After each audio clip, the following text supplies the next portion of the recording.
ये ठीक ही तो होंगे। चलिए ये सब बात छोड़ते, आज हम आपको बताने जा रहे हैं पत्रकारों की एक ऐसी रिपोर्ट जिसने चुनावी दल के माहौलों में गर्मा गर्म तेल डाल दी।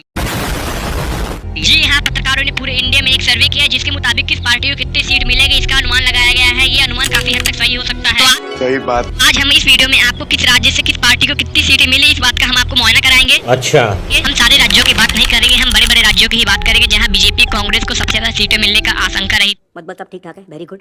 तो वीडियो के लास्ट तक बने रहिए, हम आपको लास्ट में कांग्रेस और बीजेपी को कितनी सीटें मिली हम आपको इस बात के मुआयना जरूर कराएंगे। तो सबसे पहले बात करते हैं बीजेपी को किस राज्य से कितनी सीटें मिली और 2019 में भी किस राज्य से कितनी सीटें मिली, उन दोनों के बीच कितना अंतर है। तो हम अपने कैमरामैन को हटाते हुए जाते हैं स्क्रीन के ऊपर और आपको एक तरफ राज्य और एक तरफ 2019 और 2024 में बीजेपी को कितनी सीटें किस राज्य से मिली इस बात का मुआयना कराएंगे। चलिए शुरू करते हैं। सबसे पहले बात करते हैं बिहार राज्य में भाजपा को 2019 में से 39 सीटें मिली थी। अब ये 2024 में घटकर 20 सीटें रह गए, जिसके साथ भाजपा को बहुत बड़ा नुकसान हुआ। तो साफ पता चलता है कि बीजेपी तो बिहार में लंबे घाटे से चल रही है।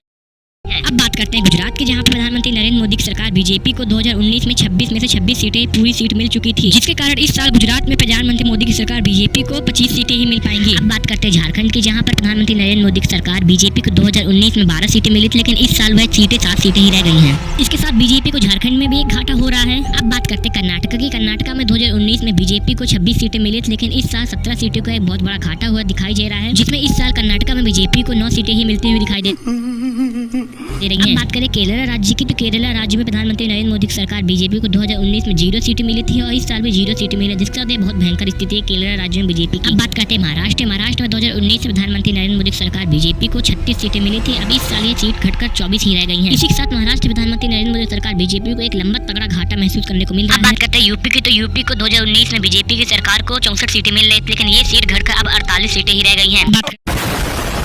करते हैं कांग्रेस की, कांग्रेस को किस राज्य से कितनी सीटें मिली। कांग्रेस को सबसे ज्यादा सीट तमिलनाडु में 2019 में भी मिली थी और इस साल 2024 में भी मिलती हुई दिखाई दे रही। तमिलनाडु में 2019 में कांग्रेस को 39 सीटें मिली थी। कांग्रेस को तमिलनाडु में 1 सीट घाटा होते हुए दिखाई दे रहा है, मतलब इस साल कांग्रेस को 38 सीट तमिलनाडु में मिल रही है।